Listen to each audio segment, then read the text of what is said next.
Coming up on News 13 this morning, from the Grand Strand to the mountains, wildfires are burning across the Carolinas. What we know now about current conditions.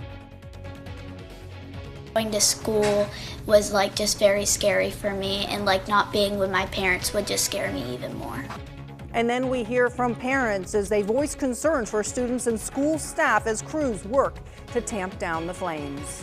Plus, tariffs on major U.S. trade partners, why President Trump says the new tax is important, and how other countries are responding. All this coming up on News 13 this morning. Now, your Storm Tracker 13 forecast first, sponsored by George Sink Injury Lawyers. Good morning. Thank you so much for tuning in today. My name is Alexis King. Gracie Fusco is in the field. We'll be checking in with her, and News 13's Jackie Labrizzi as well. But this morning, I start off with meteorologist Hannah Ronner. And as we've been working our way through these fires and looking forward to storms, I have a couple questions. Yeah. First of all, the air quality. I follow News 13 weather app, of course, but sometimes I'll just jump on the app that comes on my phone, and it says air quality 35. What do those numbers mean? How do I read that? I don't know if 35 is good. It is actually okay, but to be fair, that sensor is coming from Coastal Carolina University. Okay. And obviously that is a few miles away from where the forest fire Okay. is. So the closer you are to the fire, the worse the air quality is going to be. But More there's specific. not a direct sensor right there. Okay. But we're measuring air quality on a scale of 0 to 500. But anything 300 to 500 is hazardous, and everything else is just in a 50 number increment. So 0 to 50 is okay, 50 to 100 is getting moderate, and then so on and so forth. It just gets worse. But you're basically just measuring the health of the air. How okay is it for you to breathe it, basically, is what it's kind of measuring here. And something like that isn't going to bother a healthy adult. However, if you have young children, senior citizens, or anybody dealing with health issues related to their lungs, especially, even the lower numbers could pose a tiny bit of a risk. So if you take a look at your screen right now, our highest AQI for today is going to be over 100. It was 170 yesterday. So that is sensitive. That is going to be those of us who have bad seasonal allergies, who have asthma, respiratory issues. You have to limit your time that you are spending outdoors. Make it light, or just don't go outside at all. You need to keep the windows closed if you can see smoke, air purifiers in your house, putting a towel down at the threshold of your door to even hinder smoke even more. And then the highest that we're seeing there is particulate matter. That's ash. And that can get in your lungs. It definitely can. So that's why we have a higher AQI for today. Likely it'll be higher than 101, but that's where we're going to start out for this threshold. And again, the smoke, the AQI is going to be the worst during the morning time. Once our smoke is currently trapped, similar to yesterday, it will lift, but it's going to take a few more hours. Temperatures outside right now are much warmer. Myrtle Beach is seeing a 22-degree difference right now. It's already 53, where we have a literal freeze going on in the border belt. It is 30 in Cheraw and Laurinburg. As we look, smoke and fire spreading all across Horry County. The smoke even into portions of Williamsburg, Georgetown, Florence, and Marion. The fire is larger than what it was yesterday. I still don't see any visibility issues. I highly doubt that, especially for localized areas. Of course, right in the Carolina forest community, the smoke is going to kind of keep you from seeing everything around you, and also the sun's not up fully just yet. Dew points are slightly higher compared to yesterday. We are going to see the humidity continuing to increase, but so is the winds.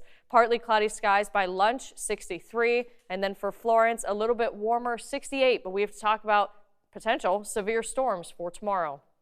These folks, I can't give enough credit to the firemen and the police departments and rescue people and forestry and everybody for doing such a fine job.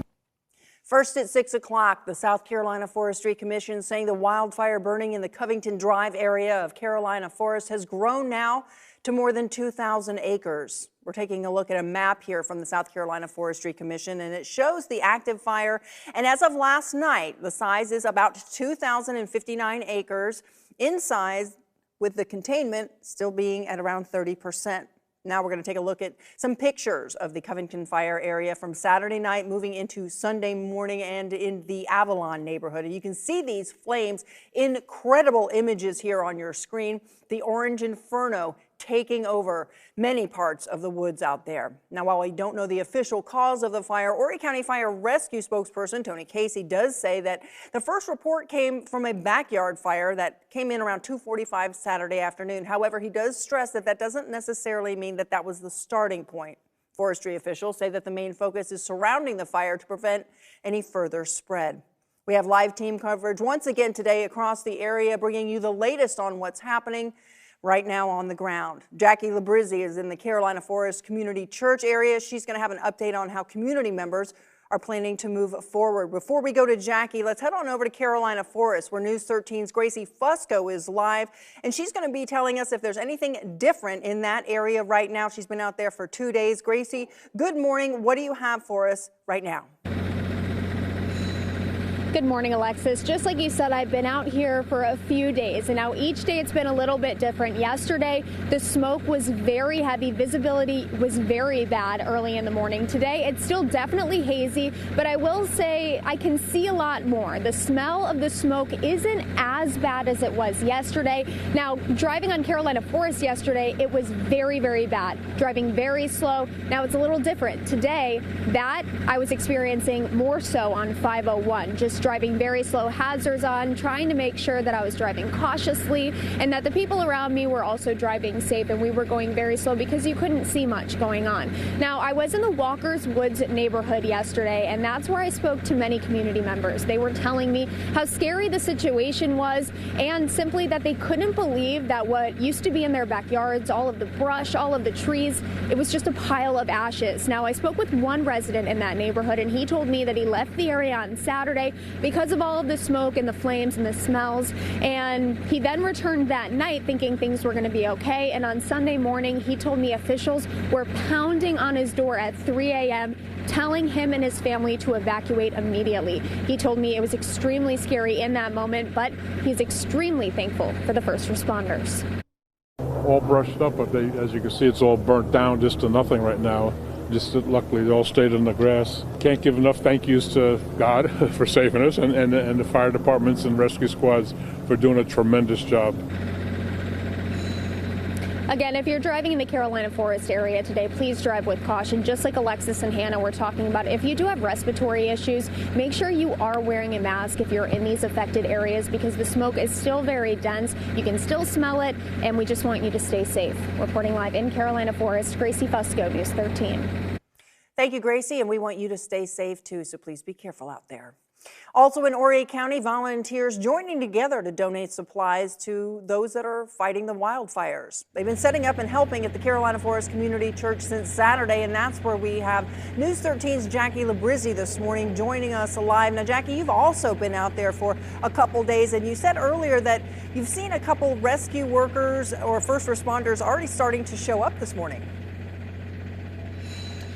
That's right, Alexis. So far, I haven't seen any volunteers out here yet, but they didn't start showing up until about 6:30 yesterday.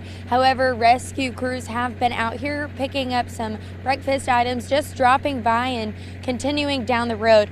Over the past 24 hours, there's definitely been a change in scenery with visibility, smoke, and smell, but nothing has stopped these volunteers. Stacy Vines with a local plumbing company tells me they plan to be here at the community church until they're no longer needed by the fire departments. She says the American Red Cross is also now partnering with them on the efforts over at the Carolina Forest Library. Both areas will now be supplied with food, water, and Gatorade. Our team has been here since the very beginning. My husband and I watched the fire really kind of kick off in Walker Wood. We spoke with the fire community who we work alongside often all through the year, and they said we have a need, and we just jumped into action, set this up here at the church. So we've been here since Saturday afternoon. We've taken in all kinds of supplies. I mean, the donations have just been overwhelming, but incredibly appreciated. Vines Plumbing and Water Restoration says it's been a blessing and honor being able to feed these rescue crews and just be there for them while they're taking their breaks and being able to revive them. Live in Carolina Forest, Jackie Labrizzi, News 13. Jackie, thank you so much. Also, be careful out there. Now, we're taking a look here at 501 North at Waccamaw Pines Drive. And as you can see, the visibility there, not great this morning. We've seen images and cameras from other parts of the area looking much clearer than this. But again, a lot of this has to do with the wind direction. So if the wind is blowing in one direction, they're going to have poorer visibility, poorer air quality, while other parts of town might be clear for that moment. But those winds can shift at any time. And as meteorologist Hannah Ronner explained later on today, we are expecting them to kick up a little bit. So expect the conditions to change basically when it comes to smoky conditions, and just keep that in mind all day long. Take precautions, keeping yourself and your family, and check on your neighbors as well. News 13 on-time traffic, sponsored by Joy Law Firm. Just call Joy. Okay, so this is a great point to highlight. We saw a very dense smoke at 501 and Waccamaw Pines Drive. That is in between your 501 north of Carolina Forest camera and the 501 in 17. So notice that all three of these cameras up and down 501 are actually all very clear. Winds are pretty calm at the moment, so the smoke is staying very close to the fire. And overall, this is not as big of an issue visibility-wise as what it was yesterday, but winds are still going to be picking up later today, and that smoke is going to be wafting all across the county. The drive time is 6 minutes from Highway 544 to Carolina Forest. As we look at the interstate, you know, things look pretty good there. We still have active fires in Robeson County as well, so there is going to be some localized visibility issues along the border belt. Florence, though, you look good. No smoke or fog to deal with this morning. The drive time is 3 minutes from 5 Points to Irby. Hannah, thank you for that. Well, some parents in the Avalon community of Carolina Forest are voicing their concerns for students as well as staff as these wildfires are still being contained. Now, they do feel that resuming classes is not the safest option. News 13's Gabby Jonas spoke with some parents who decided to keep their children at home. I was just very scared because this is my first time going through it and stuff, and like going to school was like just very scary for me, and like not being with my parents would just scare me even more. Still recovering from having to evacuate their home this weekend, Melissa Rice says she was shocked when she got the news that Horry County schools would remain open when the air quality remains poor. Her children attend Carolina Forest Elementary and high school. If we have this much smoke damage, which came into the house, it was hard to breathe. What are these schools like? My one son goes to high school here. It's an outside campus. My granddaughter's teacher, she's pregnant.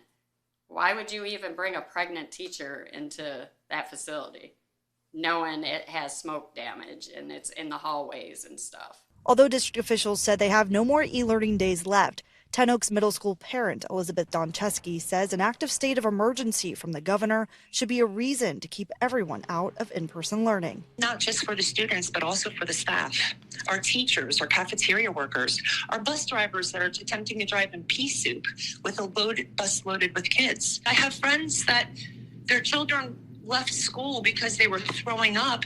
They're not even in this area. It's the downwind smoke effect that they're smelling in Socastee area and in South, even as far as Surfside.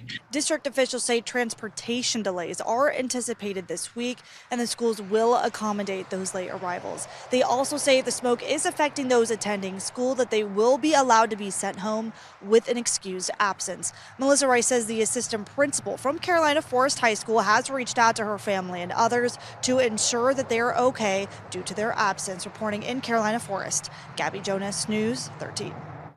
An Horry County school spokesperson tells us that all schools and facilities in the district have what they call needlepoint bipolar ionization units. They say the technology creates and releases ions delivered through the building's HVAC system to filter out smoke and other pollutants, along with mold, viruses, and bacteria.